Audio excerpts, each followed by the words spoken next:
Pemirsa, sejumlah artis menjadi tim sukses bakal calon pasangan kepala daerah atau KADA. Di antaranya komedian Cak Lontong yang ditunjuk sebagai tim sukses bakal calon gubernur dan juga wakil gubernur Jakarta Pramono Rano. Sementara itu, artis Raffi Ahmad ditunjuk sebagai bakal cagup atau cawagup Banten dari pasangan Andra Soni dan Dimyati Natakusuma.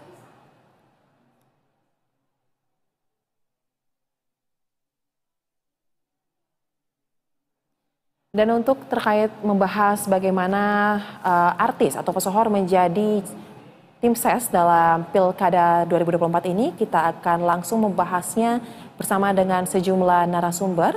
Di antaranya sudah bergabung dengan kami sore ini ada Ciko Hakim, juru bicara PDI Perjuangan, Saidiman Ahmad, peneliti dan manajer program SMRC, dan juga Herzaki dari Jubir Partai Demokrat. Selamat sore Bapak-Bapak. Sore semua. Baik, salam sehat. Terima kasih telah bergabung bersama kami di Berita Satu Sore. Saya ingin langsung ke Mas Saidiman dulu deh. Saya ingin melihat perspektif dari pengamat politik melihat fenomena artis masuk membantu proses pilkada. Artis kan sebenarnya cukup banyak terlibat ya dalam politik. Ada yang menjadi calon legislatifnya langsung, tapi ada juga yang menjadi tim ses. Anda melihat apa faktor yang menjadi pertimbangan khusus mengapa memilih artis ataupun pesohor terlibat dalam pilkada tersebut? Khususnya dalam hal ini kita berbicara mengenai tim ses. Ya memang ada fenomena ya di mana artis atau tokoh-tokoh yang memang sudah populer di masyarakat itu diminta untuk membantu pasangan calon seperti yang terjadi di Jakarta untuk pasangan Pramono Anung dan Rano Karno, atau di Banten tadi disebut ada Raffi Ahmad di sana. Saya kira ini sesuatu yang wajar karena di dalam pilkada atau pemilihan umum kita, faktor pertama yang diperhatikan oleh publik untuk kemenangan ya, untuk elektabilitas itu adalah soal popularitas, soal kedikenalan para calon. Dengan menjadikan artis atau tokoh-tokoh yang memang sudah populer di masyarakat, diharapkan calon yang kemudian dibantu oleh artis ini kemudian juga terdongkrak popularitasnya.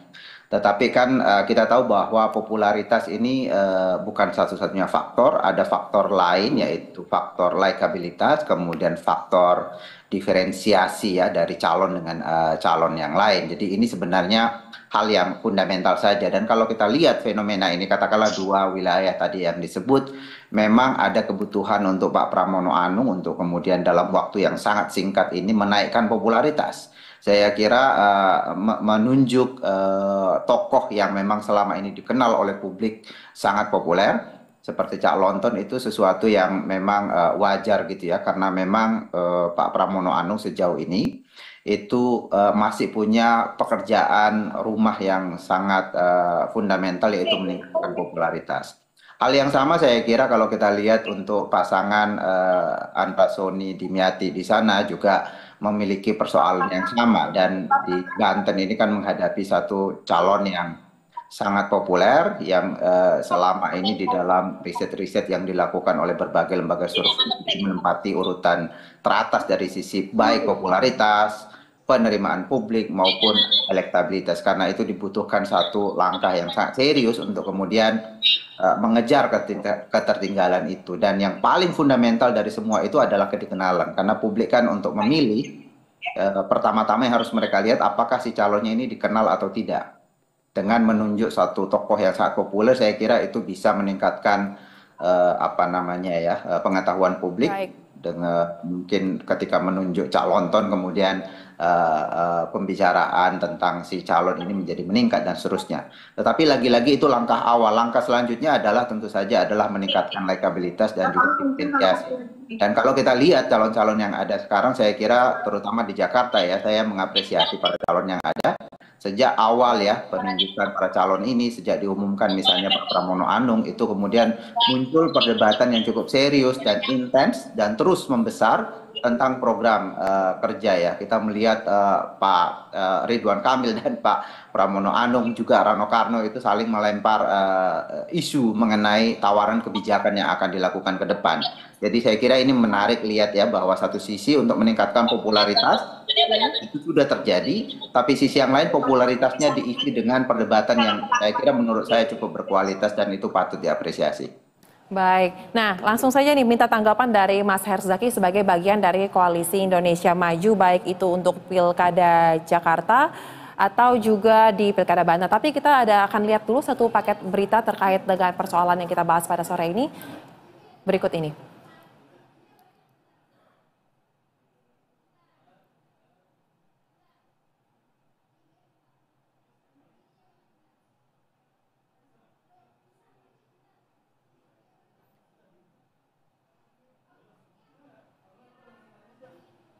Baik, mohon maaf kami mengalami kendala. Dan Mas Herzaki, tadi kan dikatakan oleh Mas Saidiman ini salah satu cara yang bisa digunakan untuk dapat meningkatkan popularitas. Nah, kalau kita lihat di Pilkada Jakarta, pasangan yang partai Anda usung juga ini adalah RK Suswono belum memutuskan terkait dengan apakah ada pesohor atau tidak untuk menjadi tim ses. Sementara untuk di Banten ada yang dipilih yaitu Raffi Ahmad yang kita kenal sudah sangat dikenal oleh masyarakat di Indonesia. Nah, kalau yang menjadi pertimbangan dari Kim ini sebenarnya memilih Raffi Ahmad itu apa? Apakah karena memang terkait dengan sosok Raffi Ahmad yang dikenal luas atau ada pertimbangan lain?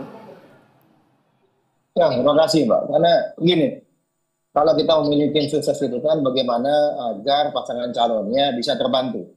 Tentu ada value ya, ada value dari timnya, itu yang kemudian makanya dijadikan sebagai tim sukses. Kalau kita di sini sebaiknya tidak spesifik juga bahwa ini karena artis, nggak juga lah. Ya, nggak perlu ada pembedaan begitu. Karena bagaimanapun artis kan juga warga negara. Dalam sistem demokrasi kita, siapapun berhak untuk ikut bantu. Kalau caranya tim, ya mekanismenya tim, politik kami adalah politik akomodatif. Sebisa mungkin, sebanyak mungkin elemen bangsa yang ingin berkontribusi bersama, ayo. Karena kami ini tidak menggunakan pendekatan konflik atau konfrontatif gitu. Ya, tapi kami fokusnya di situ. Dan misalnya Pak Raffi Ahmad ini kan juga cukup baik ya, cukup dikenal di publik gitu. Kan tadi Bang Saidiman juga sudah menyampaikan. Kalau kita berbicara mengenai program, kita bicara visi misi tentu sudah disampaikan. Ada nih infrastruktur partai. Hari ini misalnya di Banten, baik di Jakarta, semua pengurus partai koalisi sudah bergerak di lapangan, sudah melakukan sosialisasi, sudah melakukan pemetaan.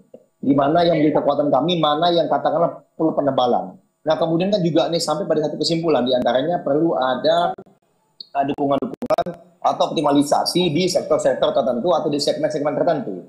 Nah kalau misalnya bicara Bang Raffi ini, ya kan kita tahu hari ini pemilih anak muda banyak, ya kan?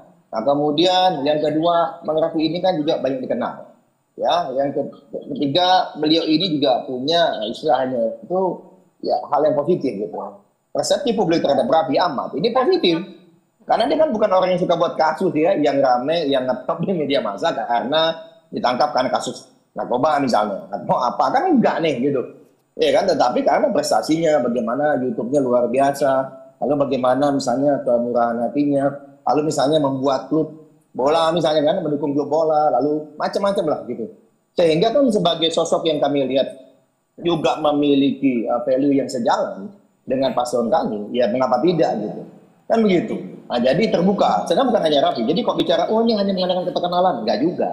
Ya, tetapi struktur partai sudah bergerak, ke lapangan sudah. Tapi kan kita tahu nih semua dalil upaya yang kita miliki, ayo kita optimalkan begitu, ya kan? Nah itu yang kita lihat. Nah ini yang kita lakukan juga, katakanlah kalau di Jakarta, di tempat-tempat lain, di mana-mana kan kita juga lakukan hal yang penting, Mbak. Bagaimanapun ini adalah momentum yang sangat baik ya pilkada ini. Bagaimana demokrasi kita memberikan ruang untuk semua untuk berpartisipasi. Nah itu aja yang kami ingin dorong. Baik, kalau dari Kim melihat Raffi Ahmad ini memiliki value yang sejalan dengan paslon yang diusung Bang Ciko. Dalam beberapa kesempatan Bang Ciko sudah mengatakan bahwa terkait dengan Cak Lontong kan sebenarnya bukan orang baru di politik. Dia pun sudah ada di PDIP sejak tahun 2014. Tetapi apakah PDIP sendiri dengan memilih Cak Lontong dan beberapa nama lain yang masuk dalam tim ses Rano dan juga Pramono ini cukup yakin popularitas dari para pesohor tersebut dapat mendongkrak elektabilitas atau bisa dikonversi menjadi suara bagi pasangan yang didukung PDIP di Jakarta? Salah satunya, itu hanya salah satunya. Jadi nggak semuanya tentu. Kita kan nggak bergantung pada satu sosok atau satu nilai dari sosok tersebut. Kita bicara soal popularitas misalnya. Karena yang memenangkan pilkada ini bukan hanya sekedar elektabilitas, sekedar popularitas, tapi juga visi misi maupun gagasan yang baik. Itu satu, itu yang kedua. Tetapi pada prinsipnya gini, untuk kenapa pemilihan calon tong bagi kami, satu, kami yang pertama tadi saya sampaikan bahwa calon tong bukan orang asing untuk PDI Perjuangan dan teman-teman yang biasa berkoalisi dengan kami di kontestasi pilkada atau pemilihan-pemilihan lain. Yang kedua, kami tim Pramono dan Bang Dul memang ingin sekali menunjukkan dan mengajak masyarakat kali ini menghadapi Pilkada 2024 ini di Jakarta adem, ayem, sejuk, tanpa keributan, dan karena sebagian masyarakat masih ingat di 2017 begitu terjadi polarisasi yang begitu keras dan juga konflik begitu keras di bawah antara para pendukung paslon. Nah, ini yang kita ingin tonjolkan, maka itu dipilihlah calon tong yang kebetulan juga komedian, seorang yang juga senior, artinya juga dihormati oleh teman-teman seniman dan budayawan. Dia memiliki leadership yang baik, dan saya ingin memberikan contoh misalnya ya, kadang-kadang memang ini akan lebih mempermudah bagi paslon untuk menyampaikan gagasannya.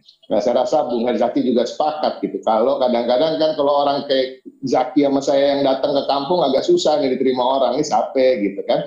Nah, kalau yang datang calon tong, rapi gitu, itu minimal orang sudah berkerumun dulu lah. Ketika mereka berkerumun, gagasan dan visi misi itu bisa disampaikan dengan baik sehingga masyarakat bisa mendengar. Karena pada akhirnya masyarakat khususnya di Jakarta, saya bicara, tingkat pendidikannya sangat tinggi. Kita nggak mau juga menghina kecerdasan intelektual mereka dengan hanya menyuguhkan ketawa-ketawa, nari-nari, lucu-lucu. Artinya memang semuanya substantif. Saya memberi contoh kemarin, misalnya ada satu komunitas besar ya, saya sebut saja lah komunitas Warung Tegal gitu misalnya.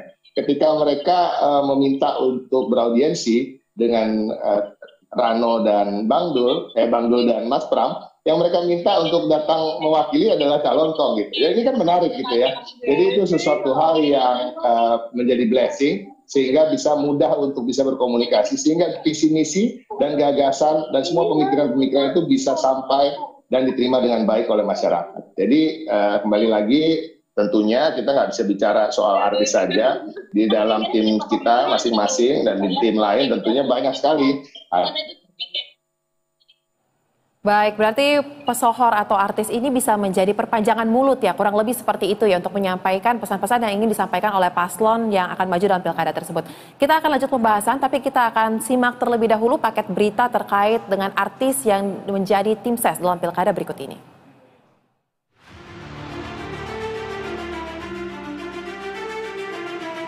Pemilihan kepala daerah tidak saja diramaikan dengan kehadiran tokoh-tokoh ternama yang dicalonkan sebagai bakal calon gubernur dan bakal calon wakil gubernur saja. Strategi menggait artis sebagai tim sukses pun kini digencarkan demi mendulang suara. Pasangan bakal calon gubernur dan calon wakil gubernur DKI Jakarta Pramono Anung dan Rano Karno resmi menunjuk komedian Cak Lontong jadi ketua tim suksesnya. Pramono menyebut Cak Lontong ditunjuk agar suasana kampanye menjadi riang gembira.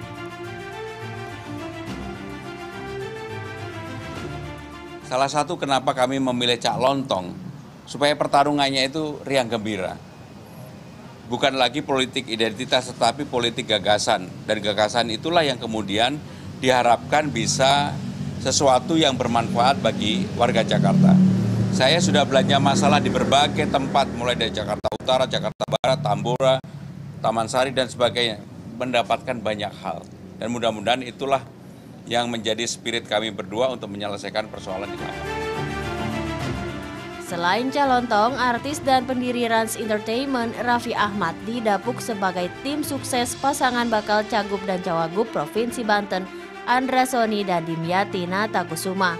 Usai tim pemenangan lengkap, Raffi Ahmad sebagai tim ketua pemenangan akan didaftarkan ke KPUD Banten. Ketua Harian DPP Partai Gerindra Sufmi Dasko Ahmad menilai Raffi Ahmad dianggap dapat membawa kemenangan untuk pasangan Andra Dimyati di Banten. Maria Gabriela Singgi Nugroho, Jakarta.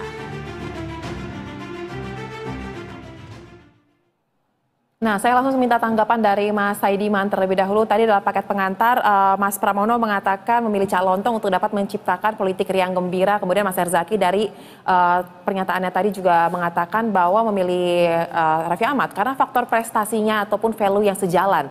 Nah, apakah dengan kedua faktor yang disebutkan oleh masing-masing partai pengusung ini, popularitas dan juga terkait dengan kesamaan visi tersebut bisa berubah, dikonversi menjadi suara peningkatan suara dalam pemilihan nanti? Mungkin tidak akan langsung ya, tetapi setidaknya kita melihat itu adalah upaya yang dilakukan oleh masing-masing tim untuk kemudian melakukan untuk mencoba masuk ke dalam massa pemilih melalui tokoh-tokoh yang populer itu. Jadi mereka ini sebetulnya posisinya sebagai perantara. Itu sama dengan posisi sebagai organisasi sosial kemasyarakatan atau ormas, kan juga dipakai gitu, tokoh-tokoh dari ormas tertentu itu biasanya dipakai karena mereka inilah yang punya umat gitu ya, orang NU, ya Kiai NU, Kiai Muhammadiyah, dan biar tahu mereka punya umat. Nah, kelompok inilah yang kemudian menjadi perantara antara calon dengan masyarakat. Nah, saya kira itu pula yang terjadi pada penunjukan artis sebagai tim sukses itu, apalagi menjadi ketua tim sukses. Tokoh-tokoh ini, artis ini, atau orang-orang yang populer ini kan sebenarnya memiliki massa. Nah, ini untuk mencapai massa itu butuh perantara. Kan kadang-kadang publik itu memilih seseorang, itu kan butuh juga endorsement atau dari orang-orang yang dia percaya. Pada tingkat lokal misalnya, katakanlah tokoh masyarakat tingkat lokal gitu, kalau mereka memberi persetujuan atau dukungan kepada calon tertentu, dukungan dari si tokoh ini yang memang biasa didengarkan pendapatnya oleh publik, itu yang kemudian bisa mengkonversi suara dari publik itu. Dan saya kira ini adalah satu eksperimentasi politik yang penting saya kira untuk kita lihat apakah akan menghasilkan perubahan atau tidak. Tetapi kita perlu lihat ke depan. Tetapi saya kira catatan saya adalah ini penting dilakukan untuk tokoh-tokoh yang sejauh ini di dalam survei-survei itu masih punya persoalan dalam hal popularitas. Dan kalau kita lihat dari dua contoh tadi kan memang dua-duanya punya persoalan dalam popularitas dan itu bisa dijembatani oleh tokoh-tokoh populer. Kemudian yang kedua, saya kira walaupun tadi Mas Pramono Anung menyatakan ini untuk ini semata-mata untuk politik kegembiraan, saya kira itu sangat penting dan memang Jakarta memiliki persoalan sebelumnya di mana terjadi polarisasi. Jadi saya kira dengan memajukan Cak Lontong untuk kegembiraan, tetapi saya juga melihat ada aspek sedikit identitasnya di sana, di mana Pak Cak Lontong ini saya kira tokoh yang sangat penting untuk kemudian bisa masuk atau diterima oleh kelompok masyarakat di Jakarta yang sangat besar, yaitu kelompok masyarakat dengan latar belakang beretnis Jawa gitu ya. Ini masyarakat yang paling besar di Jakarta. Kemudian yang kedua adalah Betawi. Jadi kombinasi ada Cak Lontong di sana, ada Pramono Anung dengan Rano Karno, itu saya kira penting sekali untuk kemudian masuk ke dalam dua komunitas terpenting di Jakarta, Jawa dan Betawi, yang keduanya itu mewakili 64% Jakarta. Jadi saya kira eksperimen politik yang baik. Baik. Nah, singkat saja mungkin ke Bang Ciko terlebih dahulu deh. Tadi Mas Saidiman mengatakan paslon ini butuh masa, makanya pemilihan pesohor atau artis ini menjadi penting juga. Nah, kalau untuk di Jakarta sudah ada pasti tim sesnya seperti apa. Kalau untuk di Banten seperti apa? Apakah dengan sosok Bu Airin sendiri sudah cukup yakin bahwa ini sudah meraup massa yang besar di Banten dan bisa mendorong kemenangan mungkin?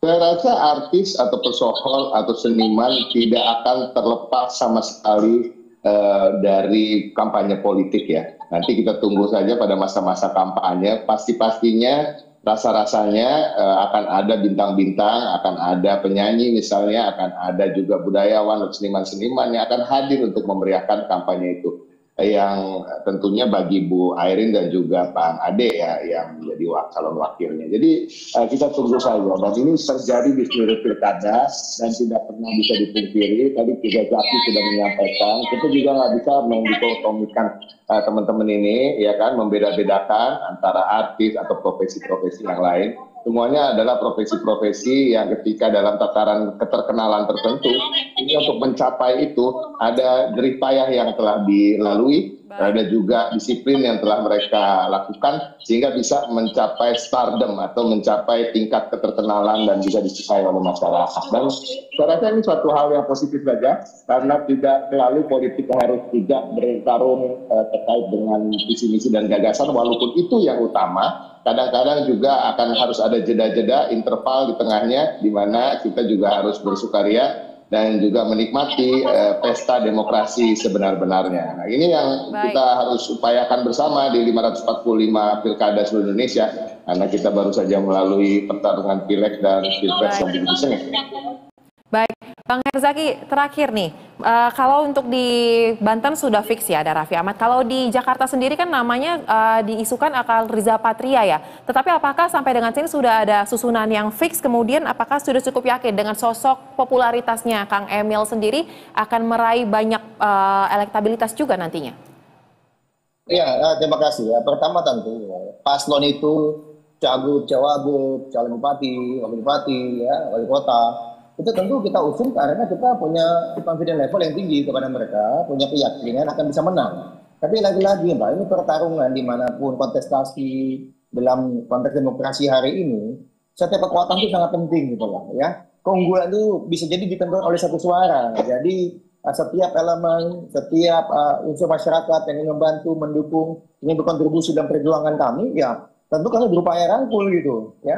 Tidak ada kemudian bahwa sudah yakin jadi santai, nggak bisa itu. Hari ini kita butuh kerja keras memenangkan hati rakyat. Memang kami sudah punya katakanlah modal sosial yang sangat baik di sosok paslon kami.